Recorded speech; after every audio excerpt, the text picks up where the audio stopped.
Today we're on the way to the Karoo National Park. We've been in Gannaga National Park and now we're traversing the 300 odd kilometers to Karoo National Park. So the Karoo is a big place and we definitely feel that on this little trip.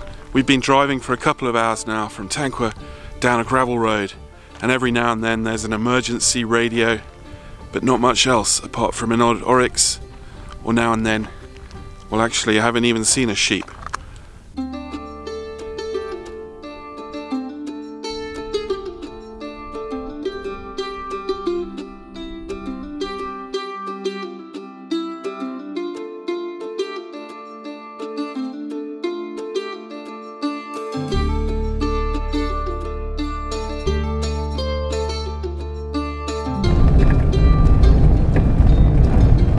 I suppose it's only fitting on a night sky trip around the Karoo that we drive past the South African Observatory at Sutherland.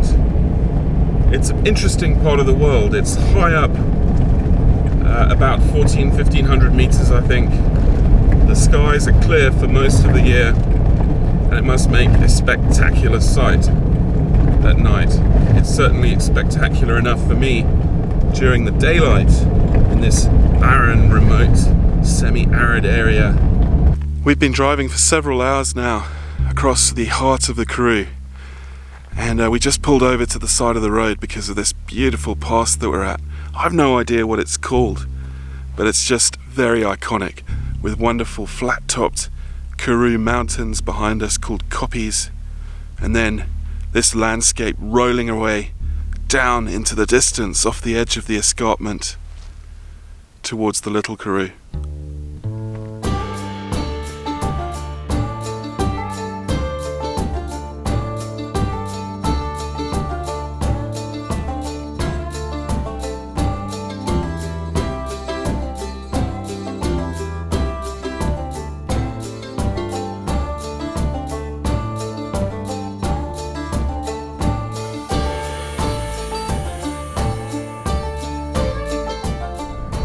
We made it to the Karoo National Park near Beaufort West, somewhere between the middle and nowhere.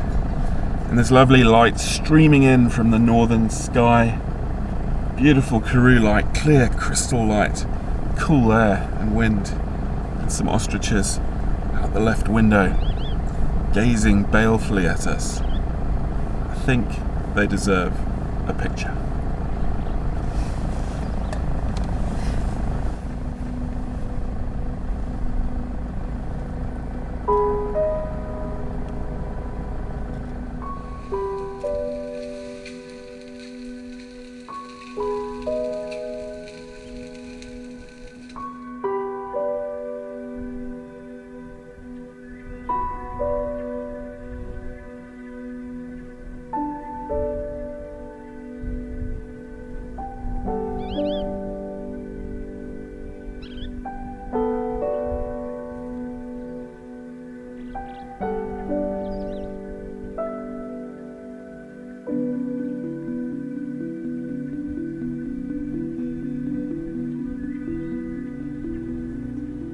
It's bitter cold this morning with an overcast, a dull grey overcast that might break out in sunshine because I can see blue patches.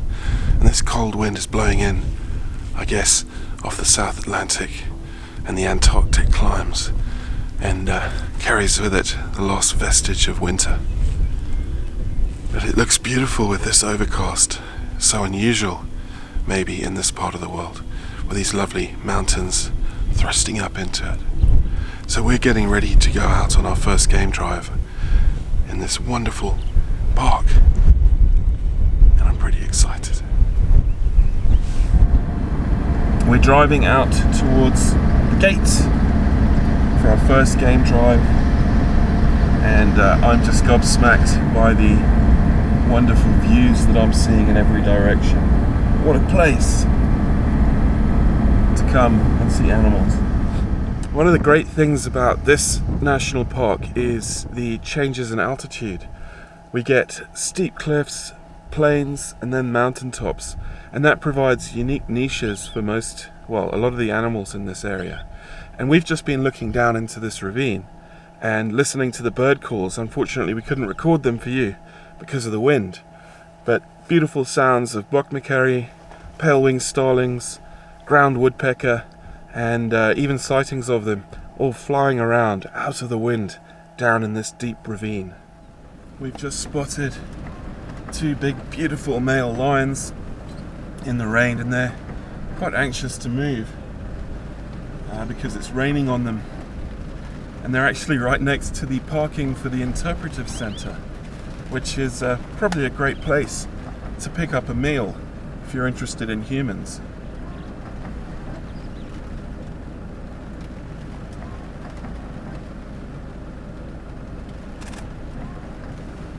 Splendid regal beasts.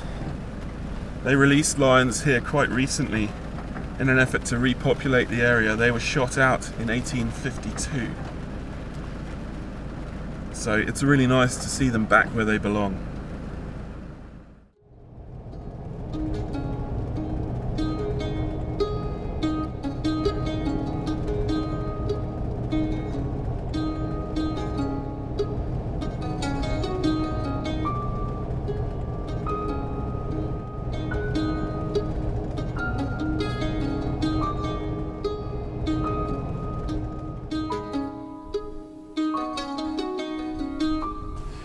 It's always hard to understand a new area when you come to one, and I haven't been to the Karoo National Park before, so I did my research as much as I could, but there's not much I can do except come here and experience it.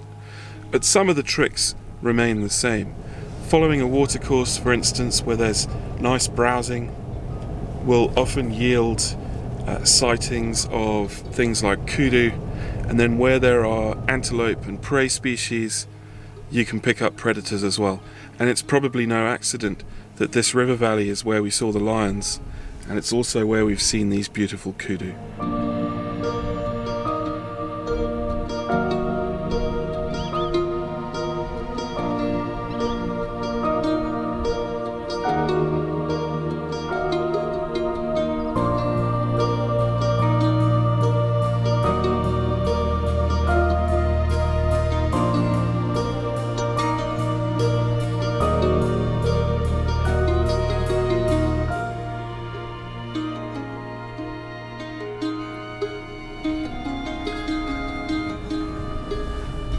Just come across some more mountain zebras, which is always great. They've got lovely chocolate coloured stripes, and I haven't seen them that often anyway.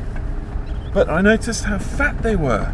Not severely fat, just well fed. And I thought that was strange, given this arid, harsh environment. And then I noticed what they were doing.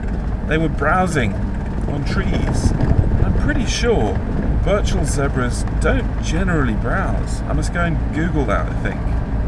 But that's obviously how they survive out here amongst these rocks and ravines and this cold, arid environment, browsing on the succulent trees growing along the edges of these dry riverbeds that flow down seasonally from the mountains up above.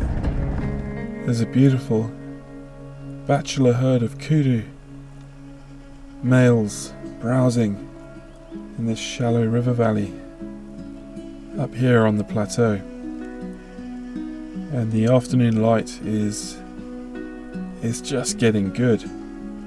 I've got a polarizing filter on, and the sun's coming in at this angle, which is maximizing its use and potential at the moment to really pull out the colours of these creatures, get rid of any glare on the foliage. And this clear, crystal, cold air is really helping, because these animals are typically fairly skittish here for some reason, and don't necessarily like being watched. But that clear air is negating the effect of heat haze that would normally impact some of the photographs, and just me talking has encouraged this herd to move off down the valley. It's our last morning here in the Karoo National Park, and it's probably appropriate that we're standing at the edge of the Great Karoo, having spent the last week exploring it. Now, over there, 2,000 meters up above those mountains, is the central plateau of South Africa, and that extends 800 kilometers to Johannesburg. This is the edge of the arid thirstlands that form the Karoo Basin and the Great Karoo. And it's been a fantastic week exploring them.